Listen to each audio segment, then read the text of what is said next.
Well, hi everybody, and welcome to Reed's Collection Spotlight. We've got quite the double today here as we go ahead and start our Last Ronin collection here, and we're going to kick it off not one, but two, with the Casey Jones classic Last Ronin, and of course, the Lost Years Nightwatch Casey. How are they, and well do they compare? Let's get into it.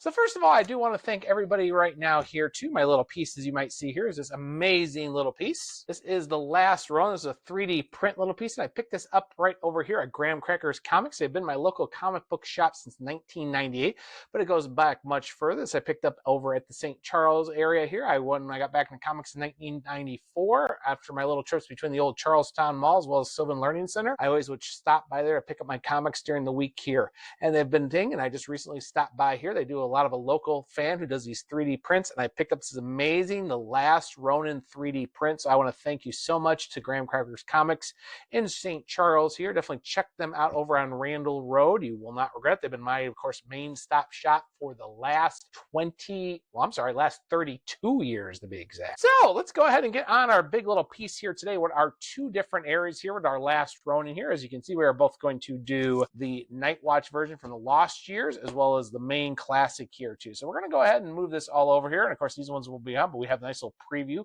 I picked these up the last couple of years. I picked up the Casey Jones here. It was really earlier this year here. It had went on sale at Walmart, so I picked that up here. I picked up this on pre-order with Walmart here with Casey Jones here. So I'm going to go ahead and do this. So first of all, big little thing here, and I'll move my little 3D print out here as you can see. One thing is, just like all the other ones here, it does, of course, has the wonderful preview art. Of course, these all go together. They fit into here. Now, these two don't go together because, you know, the Lost Years versus the regular years. But if you look on my social media, you'll see I have all the picture of all the artwork here. But it's incredible artwork here. It has the little pieces on this right here that are set here with old Casey. Pretty amazing little piece here. But I really always loved the character of Casey Jones. As you know, he was a big surprise back in the 1990 live action version when Casey Jones came up here. But he was a very integral part in the Last Ronin, in the Last Ronin universe, or the Roniverse, if you want to call it here.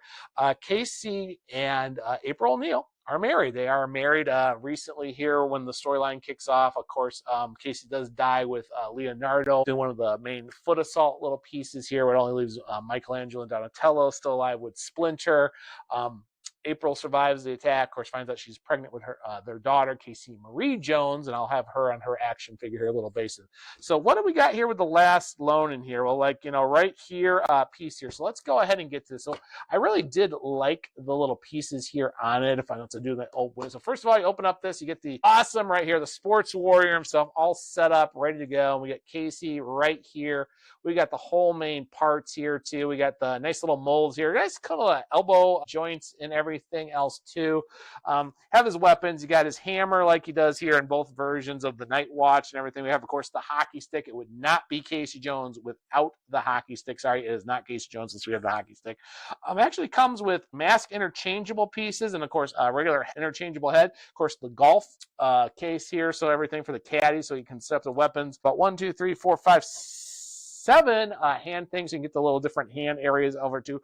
Really nice color. It even has the cricket bat. If we remember from the 1990 Mutant. Cricket? No, you need to know what a crumpet is, know what a cricket is. So it's really nice. I really like this mold. It's very, very nice, very stud here. It's got a nice little mixture. Really great with the designs they did with Casey, with kind of giving it an updated look, but still keeping it Casey Jones. But how does that compare to the Nightwatch from the Lost Years? So similar to this is not quite a full remold. There are similar, as you can see here in the Nightwatch here. He's losing the hockey stick. He has the hammer. The hammer is basically just a repaint, you know, good little pieces on here too. We do not have 7 hand interchange. We actually have 6. There's actually just the 2 pieces.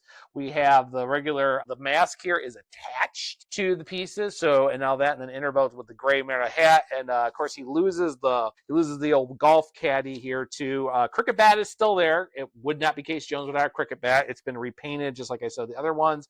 And he's got 1, 2 regular bats. This one's a little bit more. He's got kind of the long, kind of like dark piece here, and he has a little bit of a satchel side bag to the piece there. So it's a little bit different than the other one is. It's not quite a full repaint at all like they are too. I mean, there are very similarities to the mold and everything to the two of them if you look and compare to the two. But outside the helmet, the head, which has a little different facial expression, is the same mold. And like I said, the baseball bats and the hammer are the same mold. The cricket bat is the same mold. But of course, the classic Last Ronin comes with the regular backpack with the caddy piece here, and for Last Ronin pieces here for the darker one, he does it. Masks are similar, darker. The one other area too is a little bit more inverted, so that mask is more inverted versus everyone just has a full regular side mask on it too. So it has its little pieces on that too, but it's a pretty good set. I love both of these. I have to say though, I like the regular Last Ronin Casey Jones much more than the Nightwatch. Nightwatch is cool. I will tell you that. I love this too. I think the darker and absolute edge with the rest of the night figures work really well for the Lost Year's Last Ronin here. But they're also going to get an 8.5. I always loved the character, but I think it's pretty good.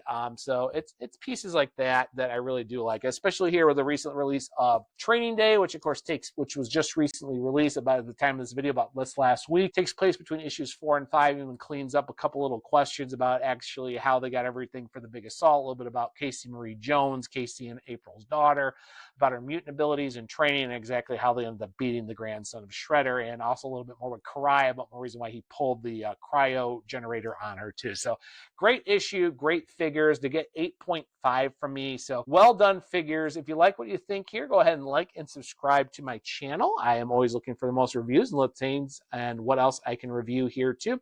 Been a little busy the last couple days, so I haven't been able to release any videos. I got a couple coming out this week here, and then of course it's San Diego Comic-Con, and I will be actually heading off for a little camping trip here pretty soon before I get on to the next ones here that wrap up July. So I want to thank everybody for joining me for Reads collections here and everything, and I will talk to everyone later.